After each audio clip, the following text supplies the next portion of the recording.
नमस्कार व्यूअर्स, मैं हूं अमीश देवगन। आप देख रहे हैं सीएनबीसी आवाज पे टक्कर का आज का बेहद स्पेशल पब्लिक डिबेट ब्रॉडकास्ट। और आज के टक्कर के एडिशन में मैं बात करने वाला हूं हार की हताशा की और विपक्ष की परेशानी की। विपक्ष मेलोडी से परेशान है, विपक्ष रील से परेशान है, विपक्ष मोदी के बाहर जाने से परेशान है, लेकिन विपक्ष को राहुल गांधी ने कैसे परेशान किया हुआ है यह विपक्ष समझ के भी नासमझ बन जाता है। आखिरकार इसके पीछे क्या कारण है? क्या विपक्ष का एजेंडा, ऑपोजिशन का एजेंडा सिर्फ नेगेटिव हो चला है?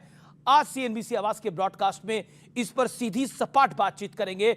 सबसे पहले ये रिपोर्ट देखेंगे और उसके बाद टक्कर का पब्लिक डिबेट एडिशन जनता जनार्दन आपके लिए ओपन है।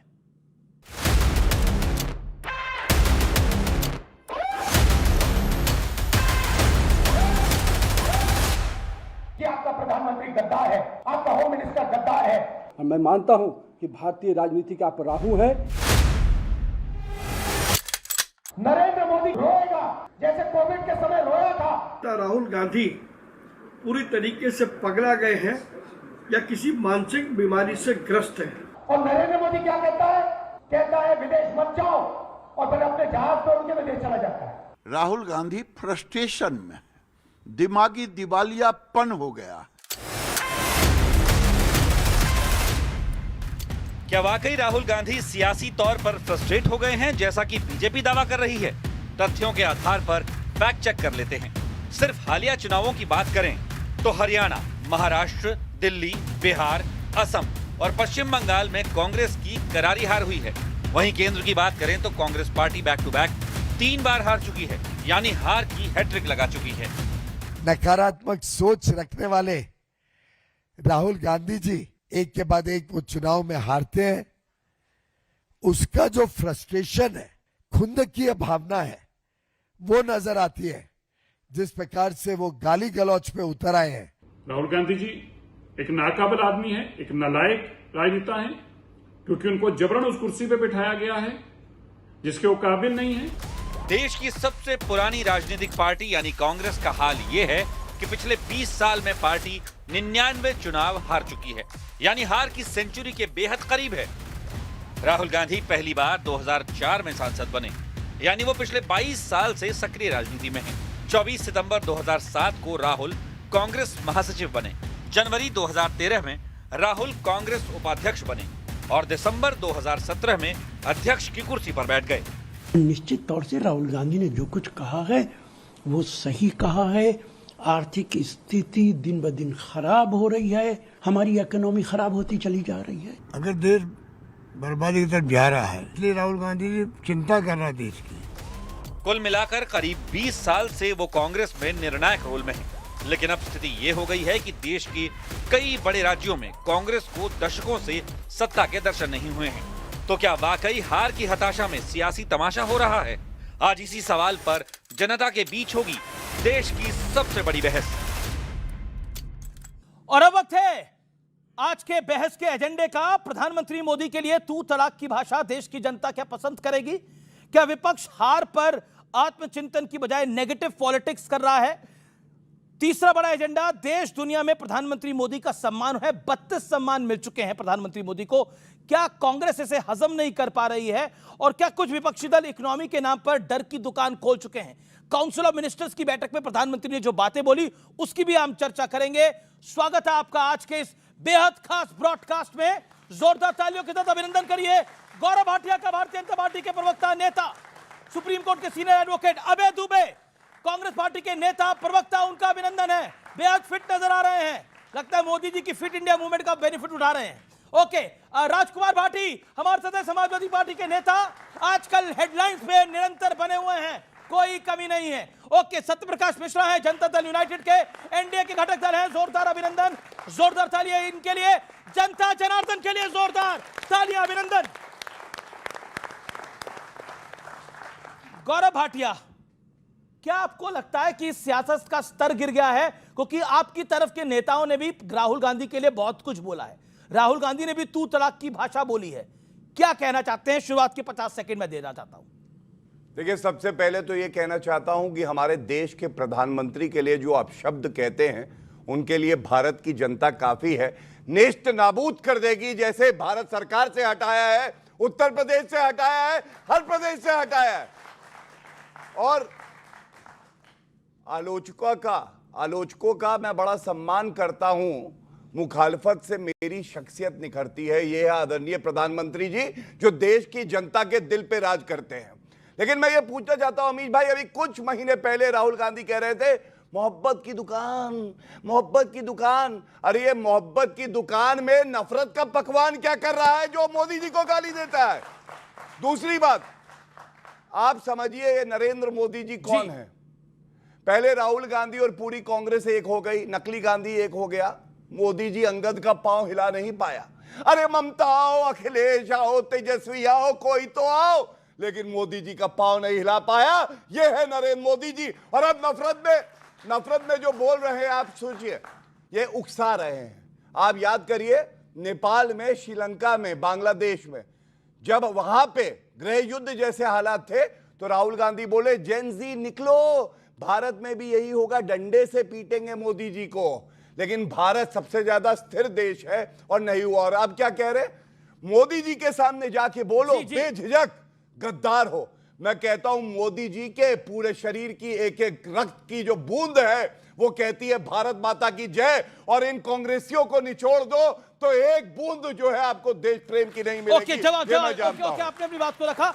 आखिरकार प्रधानमंत्री और गृह मंत्री को गद्दार कहने की आवश्यकता क्यों पड़ी कांग्रेस के सर्वोच्च नेता को, राहुल गांधी जी को, जो लीडर ऑफ ऑपोजिशन भी है? क्या आपको लगता है आपने बैठे बैठाए बीजेपी को एक बड़ा मुद्दा दे दिया? आपको समस्या है आर्थिक तौर पर, आपको लगता है देश में समस्या है, आप मुद्दे उठाइए, लेकिन मोदी को गद्दार बोलकर, तू तलाक की भाषा बोल के हासिल क्या करिएगा? 32 सम्मान विदेश में मिल चुके हैं नरेंद्र मोदी को, जो इतिहास में किसी प्रधानमंत्री को नहीं मिले, ना भारत में ना भारत के बाहर। अमीश देवगन जी, आपने कहा कांग्रेस पार्टी लगातार हार रही है, तो भारतीय जनता पार्टी ने खुद जीत खड़ी की है देश की हार की बुनियाद पर। युवाओं के रोजगार के अवसरों को हराकर, किसानों की आमदनियों को हराकर और सैनिकों की जिंदगियों को हराकर कुछ जीत खड़ी की है इन्होंने। प्रधानमंत्री जी, कौन सी वफादारी का काम आपने किया? अभी अडानी ने 2400 करोड़ रुपए का जुर्माना अमेरिका में भरा है, जानते हैं? आरोप क्या था? आरोप यह था कि 2300 करोड़ रुपए की रिश्वत हिंदुस्तान में एनर्जी के प्रोजेक्ट्स के लिए दिए। अमेरिका में मुकदमा सिक्योरिटी एक्सचेंज कमीशन में इसलिए किया गया उनके खिलाफ क्योंकि अमेरिकी निवेशकों से उन्होंने पैसा उगाया था। तो उनको नोटिस तक नहीं देना चाहते प्रधानमंत्री जी? राहुल गांधी जी ने क्यों यह आरोप आप पर लगाया? क्योंकि चीन भारत की भूमि में घुसता है और आप संप्रभुता की रक्षा, राहुल गांधी जी ने कहा कि संविधान पर हमला कर रहे हैं। संविधान पर हमला कैसे कर रहे हैं? भारत की संप्रभुता की रक्षा करने वाले प्रधानमंत्री नरेंद्र मोदी शपथ तो लेते हैं लेकिन क्लीन चिट चाइना को दे देते हैं। आपको शर्म आनी चाहिए। भारत का किसान फर्टिलाइजर की कमी से जूझ रहा है प्रधानमंत्री जी। हमारे पास 114 मिलियन मैट्रिक टन की कमी इस खरीफ के सीजन में है। रशिया से एक एलएनजी का टैंकर आया था, डर के मारे आपने उसको सिंगापुर में खड़ा करा दिया कि नहीं नहीं, चाइना ने उसको ट्रैक कर लिया है, हम नहीं लेंगे। प्रधानमंत्री जी, ये प्रमाण है मेरे पास। कांग्रेस पार्टी की सरकार थी, जब ये पूछा गया, हिलेरी क्लिंटन आई थी प्रतिबंध लगाने ईरान पर, तो ये पूछा पत्रकार ने अमर उजाला के कि क्या आप इसी उद्देश्य से हिंदुस्तान आइए, तो हमारे विदेश मंत्री ने जवाब दिया कि कोई एक देश दूसरे देश पर प्रतिबंध नहीं लगा सकता। United nation security council. लेकिन गद्दार आप एक लाइन का जवाब दे दीजिए जिसका मैं बिल्कुल नहीं। गद्दार क्यों बोला? देश के प्रधानमंत्री को गद्दार क्यों बोला गया? गृह मंत्री को गद्दार क्यों बोला गया? इसलिए कि देश से वफादारी, गद्दार हैं दोनों देश, इसीलिए देश से वफादारी नहीं की। तो अच्छा, कहेंगे तो मोदी गद्दार है, आपको लगता है मोदी और अमित शाह गद्दार है? लगता है आपको ऐसा? इससे बड़ा कोई मजाक नहीं हो सकता है। अरे संविधान तो अपने में समर्थ है अपनी रक्षा करने के लिए, राहुल जी क्या रक्षा करेंगे? आप इस पे कुछ कहना चाहते हैं? ओके, मोदी गद्दार लगते हैं माता जी आपको जो बोला गया? अगर मोदी को हम गद्दार कहेंगे तो देशभक्त दुनिया में कोई भी नहीं। ओके, कोई भी देशभक्त दुनिया में कोई नहीं। देश पे जो आफत आ रही है, इस तरीके से मोदी जी को हंस के वहाँ पर नहीं करना चाहिए। देश की समस्या, जिस समस्या से देश जूझ रहा है, हंसना नहीं चाहिए। हंसने से यार तुम देखो, देश को सीरियस ले रहे, वहाँ जाके मजा ले रहे हो, मतलब नहीं मजा ले रहे हो देश के साथ। तुम जो देश इतनी बुरी हालत से गुजर रहा है, 3000 रुपए का सिलेंडर हो गया है, हर आदमी परेशान है। जो कम परेशानी में हंसना नहीं चाहिए सरदार जी, ये आप इस बात से सहमत है? देखिए सर, मोदी जी जो है ना इस परेशानी में हंसना नहीं चाहिए, ये कहा जा रहा है। अरे क्यों नहीं हंसेंगे? धैर्य है, धैर्य अपना धैर्य धारण करेगा तो हंसेगा। देखिए मोदी जी देवता हैं, मोदी जी देश को बचाने के लिए क्या है? मोदी जी देवता है? देवता है, देश को बचाने के लिए अवतरित हुए हैं। जब जब होई धर्म की हानि, बाढ़ ही असुर अधम अभिमानी, तब तब धरि प्रभु विविध शरीरा और हर ही दया निधि सज्जन पीरा। देखिए ये मैंने पब्लिक की फीलिंग बताया, ये तो स्टूडियो है, यहाँ पर तो कभी ऑडियंस आ सकता है, सड़क पर भी आप निकलेंगे तो इसी तरह का रिएक्शन देखने को मिलेगा। There is a Narendra Modi एक पॉपुलर लीडर है, उसको गद्दार बोलकर मुझे नहीं लगता कांग्रेस कहीं राजप्रिय प्रजा दुखारी सोई इंद्र पवसी नरक अधिकारी। जिस राजा के राज में प्रजा को दुख भोगना पड़े वो नरक का अधिकारी होता है। ये राम राज्य की अवधारणा थी, याद रखिएगा। इसीलिए मर्यादा पुरुषोत्तम राम ने अयोध्या में भी सबक सिखाया। आज हिंदुस्तान की जनता त्राहिमाम कर रही। प्रधानमंत्री जी अब यहाँ महंगाई का मातम पसरा हुआ, वहां मेलोडी ही है, चॉकलेट शर्म आनी चाहिए आपको। ओके ओके, एक तो मेलोडी से पता नहीं क्या दिक्कत हो गई है, 50 पैसे की वो टॉफी नहीं आती है, मतलब। देखिए जो आज का मेन प्रमुख मुद्दा है, और हमारी बहनों ने माताओं ने कुछ बात कही, गद्दार प्रधानमंत्री को बुलाया, तो मैं ये कहना चाहता हूं जो चीन के साथ समझौता करे, जब डोकलाम में हमारी वीर सेना चीनी सेना को खदेड़े और वो हक्का नूडल खाए चीनी एम्बेसडर के साथ, उस व्यक्ति को गद्दार कहते हैं, वो है राहुल गांधी। ये एमओयू साइन कर रहे हैं। और अमीश भाई दुख की बात क्या है, 2008 में साइन किया, आज तक ये नहीं बताया। क्या रह जाएगा आप भी राहुल गांधी को अगर गद्दार कहेंगे तो? एक मिनट, उन्होंने गलत कहा, आप भी कहेंगे। सुनिए, देश को क्या एग्रीमेंट साइन किया उसी डोकलाम में। एक एक करके आप 30 सेकंड गौरव भाटिया जी। दूसरी बात, भाटी जी, नरेंद्र मोदी जी 12 साल से देश के प्रधानमंत्री है। कोई माइका लाल नहीं है जो भारत की 1 इंच भूमि ले ले, लेकिन 43,000 स्क्वायर किलोमीटर भूमि अगर भारत की किसी ने दी तो वो इस पापी कांग्रेस ने दी। पापी तो कह सकता हूं। तीसरी बात, हिंदी चीनी भाई भाई, हिंदी चीनी भाई भाई, ये तो जवाहरलाल नेहरू ने कहा था यूनाइटेड नेशन सिक्योरिटी काउंसिल की भारत की सीट, कहते चीन को पहले दो। इसलिए गद्दारी क्या होती है मैं आपको बता देता हूं। गद्दारी वो होती है जब आप देश हित में कुछ करना चाहते हैं और नहीं करते हैं और दुश्मन के साथ खड़े होते हैं। जैसे विदेशी भूमि पे राहुल गांधी कहते हैं भारत में लोकतंत्र खत्म हो गया है, लेकिन केरला में सरकार बन जाती है। ये कैसा लोकतंत्र खत्म हुआ है? दूसरा कहते हैं, मेरा सिख भाई वहां बैठा है, नरेंद्र मोदी जी के लिए कहा राहुल गांधी ने कि सिख भारत में जो है पग नहीं पहन सकते, कड़ा नहीं पहन सकते। मैं कड़ा भी पहना हूं, पंजाबी हूं, वहां सिख भी भाई मेरा बैठा है। चुप हो जाइए। अब आप मुझे बताइए, मेरा सिख भाई बैठा है। मैं एक और बात कहता हूं, ये वो सिख कौम है जिसका कत्लेआम किया जब इंदिरा गांधी की मौत हुई और राजीव गांधी बोले बड़ा पेड़ गिरता है तो धरती हिलती है। शर्म आनी चाहिए तुम्हें। गद्दार कैसा होता है? बिल्कुल राहुल गांधी जैसा होता है। ये बात एक सेकंड मैं फिर कह रहा हूं, किसी को गद्दार नहीं बोला जाए। वो मेरे प्रधानमंत्री को गलत बोला, मैं कंडेम कर रहा हूं। जिस दिन अमीश भाई राहुल गांधी माफी मांगेंगे, चौकीदार चोर है, गद्दार है प्रधानमंत्री, कॉम्प्रोमाइज है, मैं अपने सारे शब्द वापस लूंगा। है राहुल गांधी लास्ट टाइम राहुल गांधी चौकीदार चोर है बोल के सचमुच में तो खलनायक हो। अच्छा सॉरी, ठीक है, ओके। अभिनय में महा छलावा है, अभियान बहुत ही सारे प्रदेश बहुत छोटे उद्देश्य।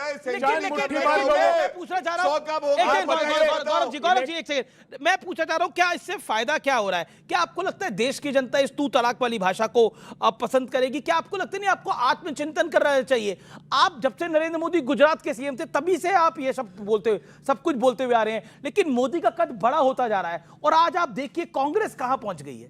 अंडरस्टैंड, मतलब ये एक समस्या बड़ी होती जा रही है। आज आप इस बात को नहीं रियलाइज करना चाहते। बंगाल में आज आप कहां खड़े, 50 साल हो गए वोट चोरी का आप नैरेटिव चलाते हैं। 50 साल से क्या वोट चोरी हो रही है? बंगाल में नहीं आ पा रहे आप उत्तर प्रदेश में कितने वर्षों से नहीं आ रहे हैं? आप बिहार में कितने वर्षों से नहीं आ रहे? मध्य प्रदेश जो आपका गृह प्रदेश है, आप वहां से अबे जी आते हैं। जब आखिरी बारी कांग्रेस की सरकार दिग्विजय सिंह की कब थी आप बताइए? आप कितनी उम्र के थे तब? 2003 में थी, उसके बाद 1.5 साल की सरकार कैसे चली? अमीश देवगन जी ऐसा नहीं है। भारतीय तो सेलिब्रेट करिए, आप जीत रहे हैं तो। नहीं, ये प्रजातंत्र को जीत की लड़ाई लड़ रहे हैं। आपने वेस्ट बंगाल का बोला, वेस्ट बंगाल में पहली बार इनकी सरकार बनी, वोट चोरी नहीं की क्या वहां? गुजरात अरे सत्ता चोरी करने लगे अब तो भारतीय जनता पार्टी। ये गद्दार इसलिए है कि जब भारत में 1% लोग 40%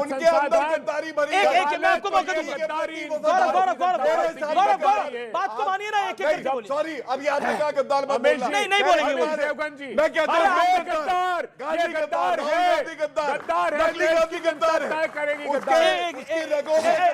अबे दुबे देन मिश्रा जी, दुबे जी के बाद मिश्रा जी, फिर भाटी जी। एक सेकंड, एक सेकंड। रगों में दौड़ने फिरने के हम नहीं कायल। 30 सेकंड। जो आंख ही से न टपका तो फिर लहू क्या है? तुम गद्दार हो जब इस देश के 1% मुट्ठी भर 1% मुट्ठी भर लोग अगर देश के 40% संसाधनों पर का हक मार ले तो ये आर्थिक रूप से गद्दार है। जब इस 8,000 करोड़ का इलेक्टोरल बॉन्ड का स्कैम भारतीय जनता पार्टी करेगी तो ये भारत के गद्दार है।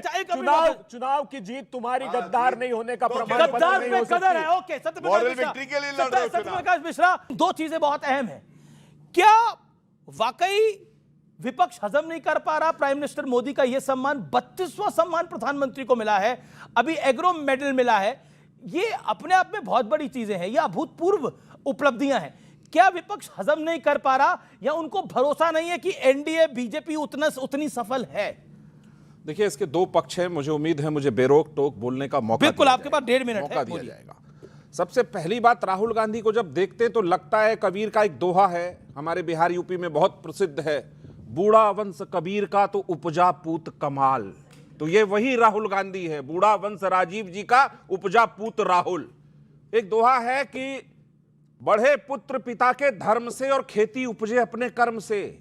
तो पिता के धर्म से राहुल गांधी सदन पहुंच गए, खेती तो कर्म से वो कर नहीं पा रहे हैं, लगातार हारते जा रहे हैं, बौखलाहट है। कुछ दिन पहले भारतीय जनता पार्टी ने राहुल गांधी की सीक्रेट विदेश यात्राओं का एक फेहरिस्त मीडिया में जारी किया। हो सकता है राहुल गांधी उससे बौखलाए हो। 12 साल से भारत की जनता ने उनको करीब करीब हर राज्य में निपटा दिया, केंद्र में निपटा दिया, तो उससे बौखलाए कि जनता का नकार उनको बर्दाश्त नहीं हो रहा है। प्रधानमंत्री मोदी को लगातार सम्मान मिल रहा है और ये वोट चोरी का एक साबुन लेके घूमते, जनता वहां से वोट इनके मुंह पे कालिक पोतती है, ये वोट चोरी के साबुन से अपना मुंह साफ करना चाहते हैं। ये कांग्रेस का चरित्र बन गया है। अब आइए कि गद्दार की परिभाषा अगर राहुल गांधी के हिसाब से ले तो जरा मैं पूछना चाहता हूं कि इलाहाबाद उच्च न्यायालय ने 2 पासपोर्ट रखने के केस किस पर चलाने के आदेश दिए हैं? आप लोग जानते हैं? राहुल गांधी पर। इस देश का विपक्ष का नेता अगर 2 पासपोर्ट धारी है तो बताना नहीं पड़ेगा। ये 1 मिनट आपके बीच में नहीं बोल रहे, 1 मिनट पहली बार बोल रहे हैं। बिलबिलाइए मत। अगर देश का विपक्ष का नेता इससे बदलेगा नहीं, 2 पासपोर्ट धारी है तो बताइए ये देश के साथ क्या है? गद्दारी है। अगर थोड़ा सा और पीछे चलते हैं, राहुल गांधी जी की माता पे भी आज बात होगी, कांग्रेस की अध्यक्षा रही है, संसद में है। 16 साल बाद इस देश की जिसने नागरिकता ली हो विवाह के बाद, ये इस मिट्टी के साथ कौन सी वफादारी है? यह भी सवाल उठेगा। एक सवाल और है, रेड साड़ी नाम का एक किताब था, कांग्रेस पार्टी की सरकार थी, बैन करने के करीब थी और करीब करीब बैन कर दिया। उस किताब में 2 जिक्र है कि कितनी बार कांग्रेस परिवार ने इटली की एम्बेसी में शरण मांगने के लिए कॉल किया था। उस किताब में 2 बार जिक्र है कि सोनिया गांधी इटली के उसमें शरण लेना चाहती है। ये देश के साथ वफादारी है। अब प्रधानमंत्री, एक लाइन है, स्वीडन नॉर्वे ने अपने सर्वश्रेष्ठ सम्मान से उनको सम्मानित किया, 3.5 लाख करोड़ का विनिवेश करने का समझौता करके आए। यूएई से 45,000 करोड़ है। नीदरलैंड और स्वीडन की जो कंपनी है जो एआई बनाती है उससे एएसएलएम से समझौता करके आए। तो प्रधानमंत्री विदेश यात्रा पर गए हैं, भारत में विनिवेश को लेकर, भारत की समृद्धि के लिए चिंतित हैं, वो अपनी यात्रा पर गए हैं। देश 5 ट्रिलियन इकोनॉमी पर पहुंचने वाला है। राहुल गांधी तय करे अगर विपक्ष की नेता की भूमिका में रहना है, ये तू तड़ाक तुम ये शब्द बंद करे और देश से माफी मांगे। वरना ये देश रुक जाइए, ये देश सबको सबक सिखा चुका है, सबकी सत्ता बिल्कुल मौका दिया अपनी बात को रखने का। राजकुमार भाटी को 2 मिनट का मौका है। राजकुमार भाटी, पॉइंट ये नहीं है कि ऑपोजिशन मुद्दों को उठाए, लेकिन डराने वाला माहौल बनाए। देखिए, देश में आर्थिक तूफान का आलम हो गया है, सब कुछ खराब होने वाला है, और गद्दार बोल दे देश के प्रधानमंत्री को, गृह मंत्री को। क्या आपको लगता है नेगेटिव पॉलिटिक्स से पॉजिटिव रिजल्ट्स आ पाएंगे? क्या नकारात्मक राजनीति ही जरिया है विपक्ष के कुछ नेताओं के पास? नहीं, गद्दार जैसे शब्द से तो मैं बिल्कुल भी सहमत नहीं हूं, लेकिन बोला तो दोनों तरफ से जा रहा है। आपने एक सवाल उठाया था, विपक्ष का नेता विपक्ष के शांति, ये गलत है, ये गलत है। आपको ऑडियो डाउन है अभी। ओके, आपने एक सवाल उठाया था कि सोचो गद्दारी पर माफी मांग ले तो मैं लफंगे बोलने पर माफी मांग लेता हूँ। माफी नहीं मांगेंगे तो नहीं मांगे। भाटी जी, वो 15 सेकंड नहीं बोले, आप बीच में बोले, ये गलत है। आपने दुबे जी से एक सवाल पूछा। 1 सेकंड, उनकी बारी है, भाटी जी की बारी है अभी। कोई किसी को ऑडियो नहीं जा रहा। और सोचो कांग्रेस कहां पहुंच गई। मेरा मानना है कि कांग्रेस कहां पहुंच गई, बीजेपी कहां पहुंच गई, एसपी बीएसपी कहां पहुंच गई। इससे ज्यादा सोचने की बात यह है कि देश कहां पहुंच गया। हमें सोचना यह चाहिए, जो मोदी जी 12 साल तक हमें सपने दिखाते रहे, सोने की चिड़िया बना दूंगा, विश्व गुरु बना दूंगा, मैं नॉन बायोलॉजिकल हूं, बेरोजगारी खत्म कर दूंगा, रुपए को डॉलर के बराबर ले आऊंगा, पेट्रोल डीजल 35 पे आ जाएंगे। अब वही मोदी जी हमसे 12वें साल में कह रहे हैं हम संभाल नहीं पा रहे हैं व्यवस्था को, खर्चे कम कर दो, सोना मत खरीदो, यात्रा करनी बंद कर दो, घर से काम करो, वर्क फ्रॉम होम, गाड़ी पूल करो, एक गाड़ी में कई लोग जाओ। ये मोदी जी कह रहे हैं। मुझे लगता है कल को कहेंगे कि एक समय भोजन करें, 2 में से एक समय ही भोजन करें। और क्या ये एक दिन का काम नहीं है? ऐसा तो बोला नहीं। एक दिन पाजामा पहने तो कुर्ता ना पहने, और एक दिन कुर्ता पहने तो पजामा ना पहने। कल को हो सकता है ये भी कहने लगे आधी रात सोएं और फिर एसी बंद करके मन की बात सुने। पूरी रात सोने से बिजली ज्यादा खर्च होती है। तो ये देश कहां पहुंच गया। मुझे तो एक मेरे मित्र है, उनका शेर याद आता है कि निगहबा कुछ निजामे गुलसिता कुछ और कहता है, परिंदा कुछ शजर कुछ आसियां कुछ और कहता है, सभा से ताजगी गुंचों से रौनक, गुल से बू गायब, चमन का हाल कुछ है, बागवा कुछ और कहता है। राजकुमार भाटी, मेरा आपसे सवाल है, एक सेकंड, मैं बिल्कुल गौरव आपको बता रहा हूं, क्या आपको लगता नहीं है ये नेगेटिव पॉलिटिक्स, अब आप पजामा पहने, एक दिन पजामा पहने, एक दिन कुर्ता पहने, एक दिन खाना ना खाएं, ऐसा तो कुछ मोदी जी ने बोला नहीं, एक दिन ऐसा तो बोला नहीं, लेकिन आप उम्मीद कर रहे हैं कि कल्पना कर रहा हूं भारत के और खराब दिन आएंगे। ऐसी कामना कौन करता है? कभी कभार ईश्वर भी कह देता तथास्तु। सोचिए आपकी पार्टी में ऐसा हो गया, एक दिन पजामा पहनना, अगले दिन कुर्ता डालना, क्या होगा? आपने अभी एक थोड़ी देर पहले बात की थी कि भय पैदा किया जा रहा है। जी, भय तो मोदी जी के बयान से पैदा हुआ। हम लगातार संकट है ना, मोदी से ये संकट का मोदी जी के 29 अप्रैल तक लगातार बीजेपी के प्रवक्ता ये कह रहे थे भारत में पेट्रोलियम के दाम नहीं बढ़ेंगे। हमारे प्रधानमंत्री इस कक्षा में कंट्रोल कर लिया है। अब 29 के बाद दाम बढ़ाने शुरू कर दिए, एकदम सिलेंडर के दाम दुगने कर दिए कॉमर्शियल के, और होम सिलेंडर भी बहुत महंगा हो गया है और ब्लैक में बिक रहा है। ओके, जवाब मैं बिल्कुल गौरव भाटिया आपको मौका दे रहा हूं। गौरव भाटिया, वो कह रहे डराने का काम तो आप ही लोगों ने करा, प्रधानमंत्री ने बोला, उसके बाद लोगों के मन में डर की भावना आई। क्या इकोनॉमी को आप लोग संभाल नहीं पा रहे हैं? और देखिए, अब तो खाना एक टाइम खाइए, राजकुमार भाटी जी कह रहे हैं। देखिए, सबसे पहले इनको देश की चिंता है नहीं, लेकिन मैं फिर भी बता दूं देश कहां से कहां पहुंच गया है। अनुच्छेद 370 छू नहीं पाते थे, मोदी जी ने उखाड़ के फेंक दिया, 75 साल में नहीं हुआ था। भव्य राम मंदिर कब बनाओगे, तारीख नहीं बताओगे। भव्य राम मंदिर भी बनाया है, तारीख भी बताया, तुमको भी बुलाया है। जीएसटी लागू किया, महिला आरक्षण लागू किया, ईडब्ल्यूएस को आरक्षण मिले, ये भी सुनिश्चित किया।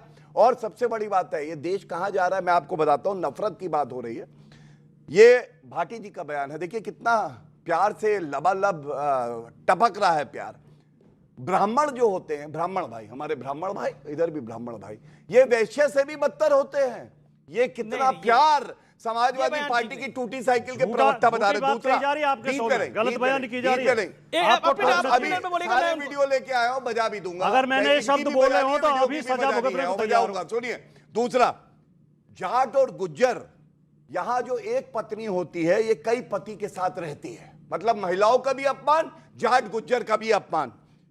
वैसे इनसे पूछा गया कि हिंदू धर्म के बारे में तुम्हारा क्या कहना है, कहने लगे मंदिर जाने की मैं जरूरत नहीं समझता, मुझे यह भी नहीं पता भगवान होते हैं कि नहीं होते हिंदू धर्म में, लेकिन जब बात आती है मोहम्मद की, सबसे बड़े महापुरुष अगर कोई हैं तो वो मोहम्मद साहब है।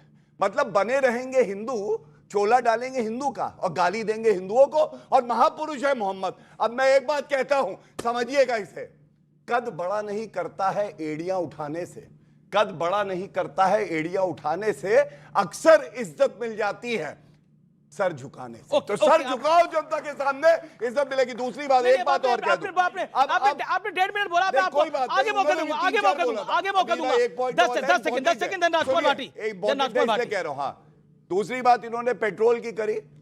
मैं डंके की चोट पे कहता हूं, पूरे विश्व में अगर कोई देश हो भारत को छोड़ के जहां 75 दिन तक जो तेल की कीमतें हैं वो नहीं बढ़ाई गई है, ये केवल भारत था। और आज जहां हर जगह इन्फ्लेशन 30 से 40% पहुंचा है, भारत में 4% है, और जो पेट्रोल डीजल की कीमतें केवल 4 रुपए बढ़ाई गई है। ओके, मैं एक क्लैरिफिकेशन दे दूं, जो ब्राह्मण और वैश्य की बात हुई है, चैनल उस बात से बिल्कुल एग्री नहीं करता। जो गुजर और जाट के विषय में भी बात की गई है, चैनल उससे बिल्कुल एग्री नहीं करता। राजकुमार भाटी, आपकी बात को, कि आपके कई बयानों को कोट करा, क्या आपको लगता नहीं है कि मैं फंसता नहीं हूं, फंसाया गया हूं, या आपको लगता है कि आप खुद ही फंस गए हैं?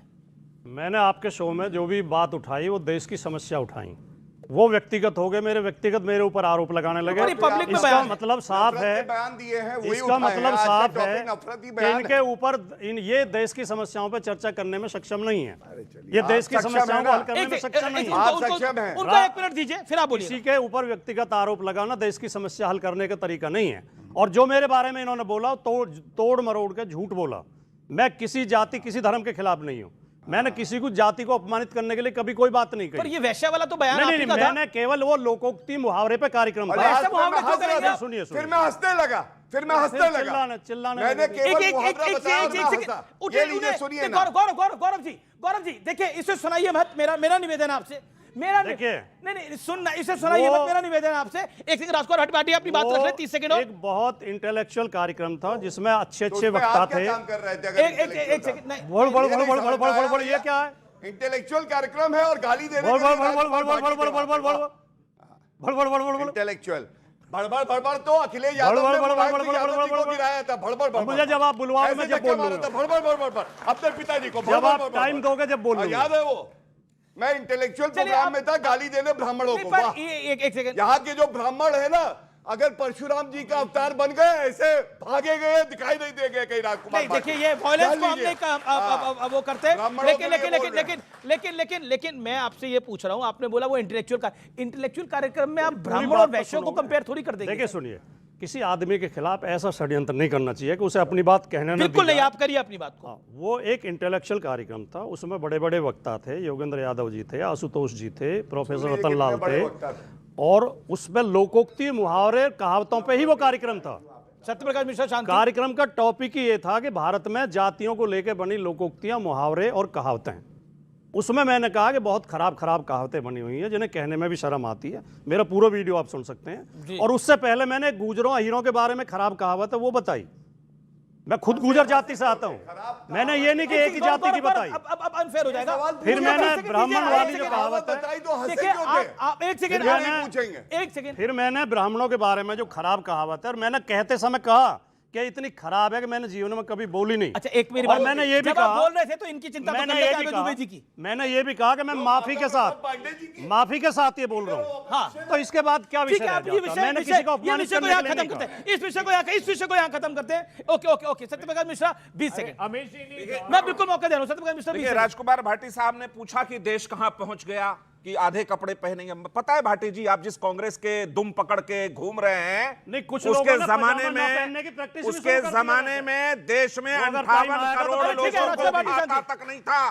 भाटी जी, 58 करोड़ जनधन खाता कब खुला? जब मोदी सरकार आई। आपको मालूम है भाटी जी, घर देने की योजना के पैसे कहां जाते थे? आज प्रधानमंत्री के घर देने की योजना है, सौर ऊर्जा उनके घर पर होगा, आयुष्मान भारत योजना है, और तरह तरह की योजनाएं जिससे देश लाभान्वित हो रहा है। बार हो रहा है कि 12 साल बाद, 12 साल में ये देश कहां पहुंचा, बार पूछा जा रहा है कहां पहुंचा।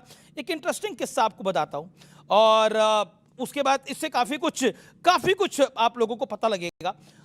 अबे दुबे, देखिए एक दौर था 2008 का, 26/11 होता है, 26/11 होता है और उसके बाद सरकार पलटवार नहीं कर पाती है।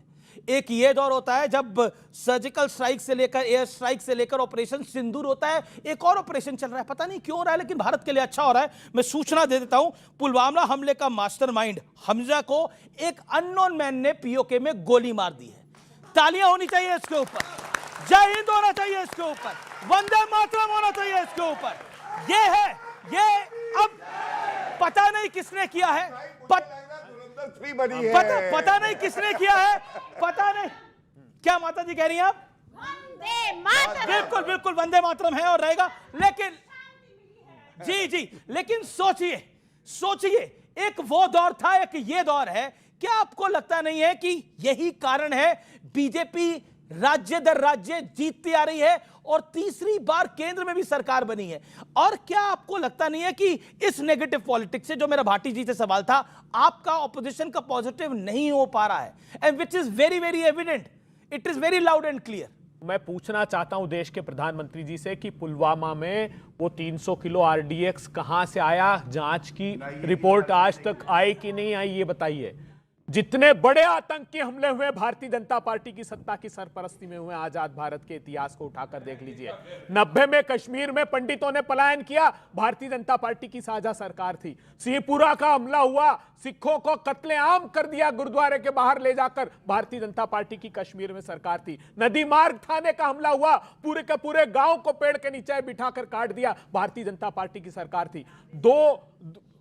दो बार हमारी अमरनाथ यात्रा पर हमला हुआ, एक बार मोदी जी की सरकार थी, एक बार अटल जी की सरकार थी। पुलवामा हुआ, पहलगाम हुआ, एक के बाद एक सेकंड अमीश देवगन जी, एक मिनट अमीश देवगन जी। अब मैं ये पूछना चाहता हूं, इन्होंने देखिए मैं बहुत आज विषय पर रहना चाहिए, इसलिए मैं पेट्रोलियम प्रोडक्ट की बात की। 43 लाख करोड़ रुपए आपकी जेब से डाका डाला है मोदी सरकार, गलत करा है। जब 20 डॉलर प्रति बैरल भी पेट्रोल के दाम थे, तब भी वो ट्रांसफर आपको अबे जी बिल्कुल आप सही कह रहे हैं। एक मिनट सुनिए, एक आखिरी बात कहने दीजिए। ये प्रधानमंत्री का लाल किले की प्राचीर से भाषण सुनिएगा 15 अगस्त 2015 का, कि मैं क्रूड ऑयल का और एडिबल ऑयल का प्रोडक्शन इतना करना चाहता हूं कि इंपोर्ट की डिपेंडेंसी कम हो जाए।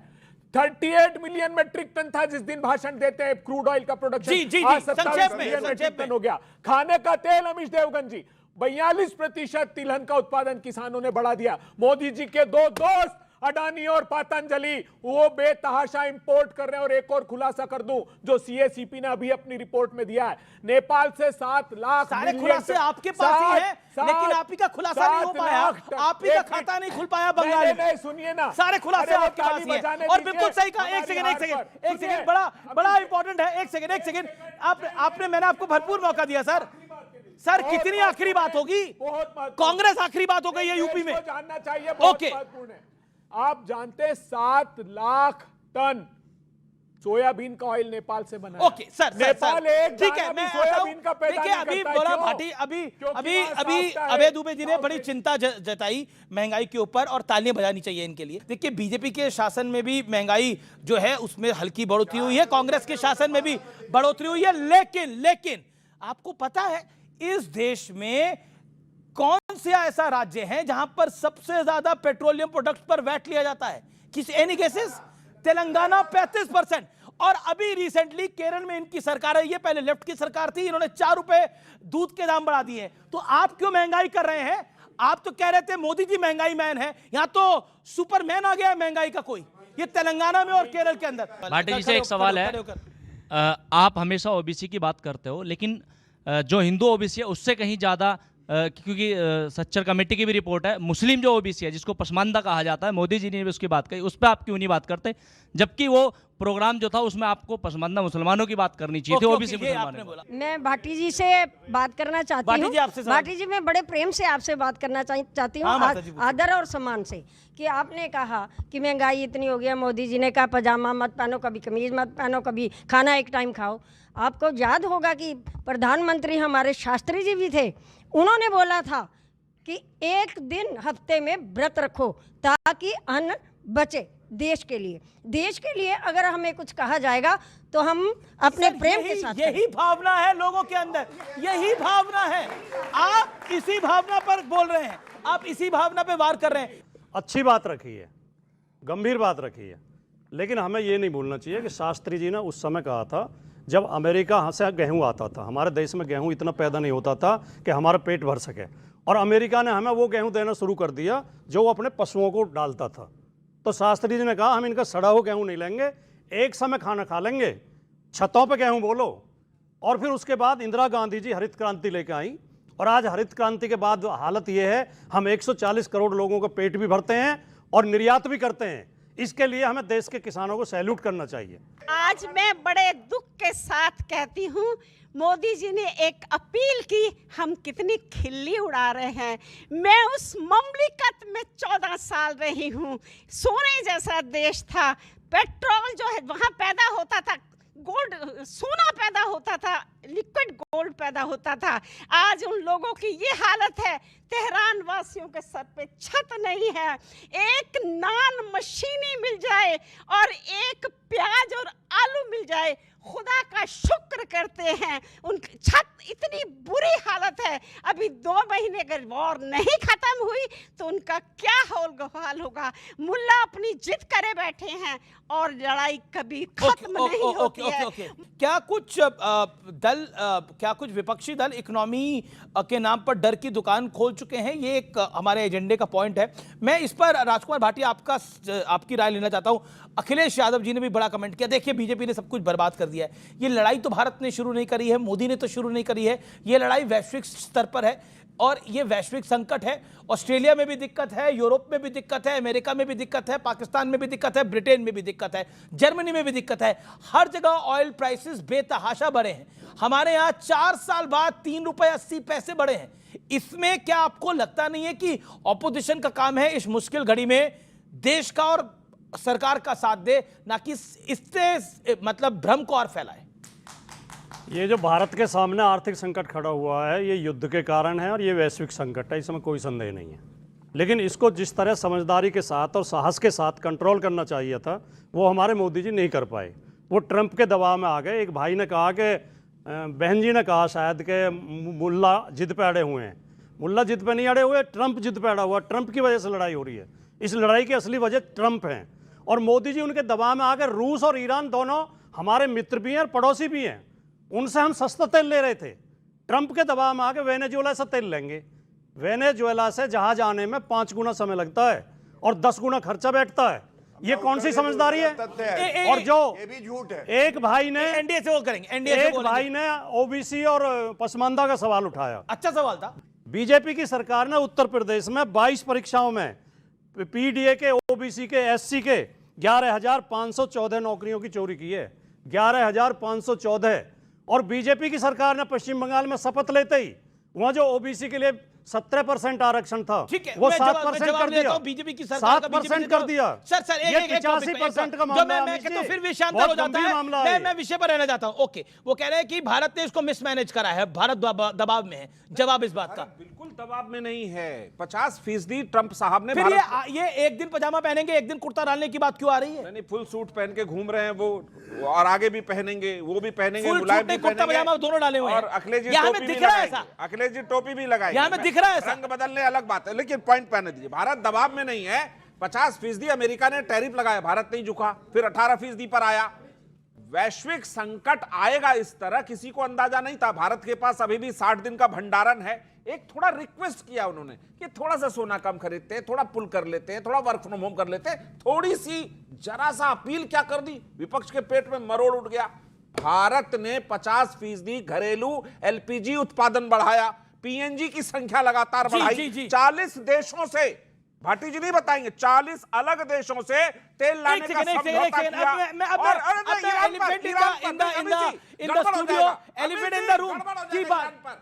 मनमोहन सिंह ने ईरान से तेल खरीदना अमेरिका के दबाव में बंद किया था।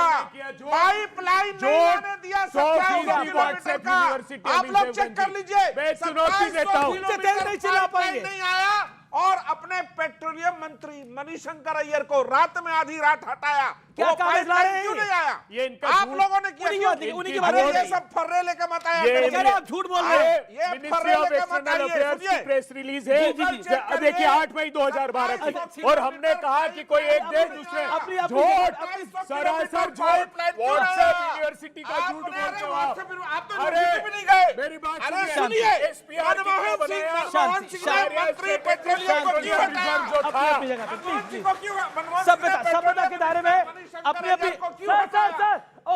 ओके मिश्रा जी शांति, एक झूठ सेकंड। बोल रहे हैं। अरे दुबे जी, मिश्रा जी, देखिए ये शास्त्रार्थ नहीं चल रहा है। मेरा निवेदन है, दुबे जी और मिश्रा जी, मेरा निवेदन है इत्मीनान से बात रखिए, ये शास्त्रार्थ नहीं चल रहा है। वक्त है एक अंतराल का, लेकिन अंतराल के उस पार एक बड़ी खबर आ रही है सीएनबीसी आवाज के टक्कर में, लेकिन ये पब्लिक डिबेट में ब्रेक के बाद।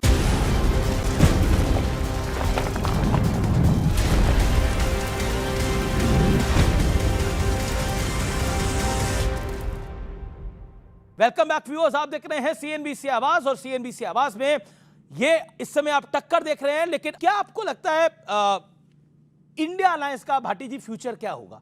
मैं देख रहा हूं दिल्ली में बहुत बुरा हाल है, पंजाब में आप देख ही रहे हैं आमने सामने लड़ेंगे। उद्धव ठाकरे भी क्या कुछ बयान दे रहे हैं, मुझे बताने की आपको बिल्कुल आवश्यकता नहीं है।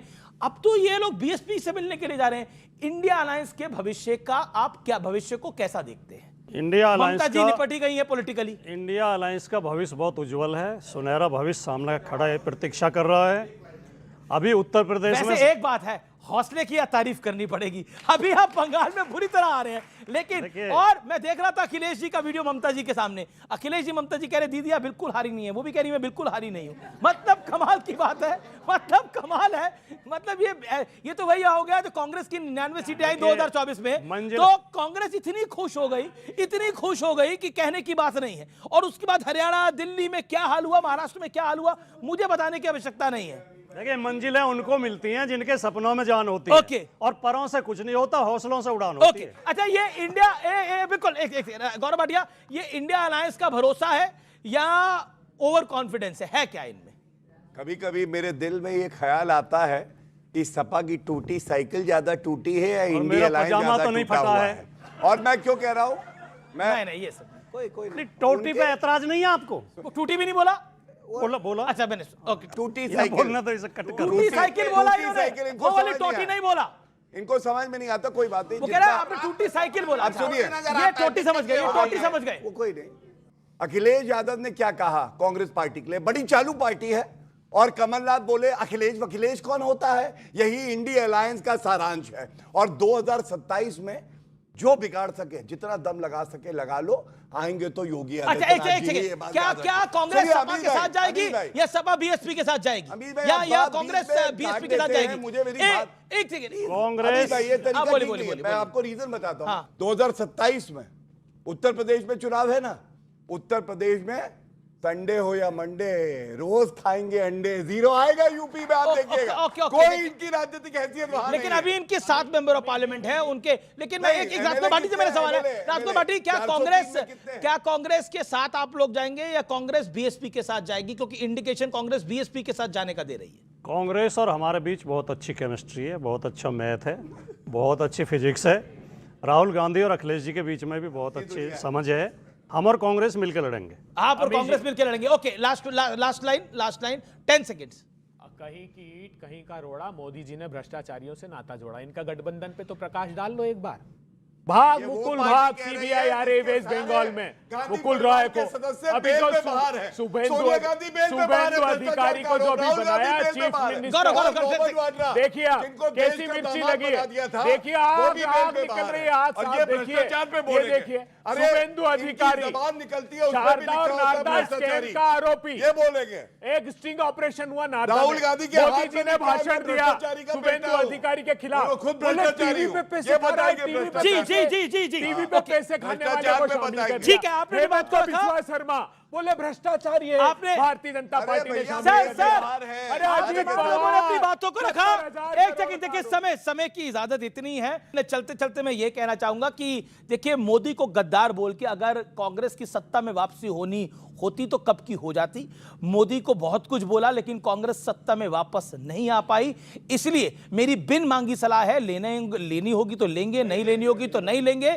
मोदी को गाली देने से विपक्ष का बेड़ा पार नहीं होगा, नहीं होगा, नहीं होगा। दूसरी तरफ अपनी लकीर को बड़ा करना होगा, तभी कुछ हो पाएगा। नहीं तो बंगाल में अगर भारतीय जनता पार्टी का परचम लहरा सकता है तो फिर बाकी राज्यों की बात छोड़िए, क्योंकि बंगाल की जीत, मैं जब से बीजेपी बंगाल जीती है तब से कह रहा हूं, बंगाल की जीत सामान्य जीत नहीं है, वो सिर्फ पॉलिटिकल जीत नहीं है, वो बीजेपी की विचारधारा की दशकों में सबसे बड़ी जीत है। और बंगाल, हम उत्तर प्रदेश को राइट विंग स्टेट कहते हैं, लेकिन Bengal will be the biggest right wing state in next 10 years. ये मेरे वर्ड्स हैं, आप देखेगा, क्योंकि बंगाल में की राजनीति में अमूल चूल परिवर्तन हम देख रहे हैं। तो फिलहाल टक्कर के आज के बेहद स्पेशल, बेहद खास ब्रॉडकास्ट में इतना ही। लेकिन मोदी को गाली देकर क्या विपक्ष ऊंचा हो जाएगा, उसके वोट बढ़ जाएंगे, या फिर मेलोडी ही चॉकलेटी है?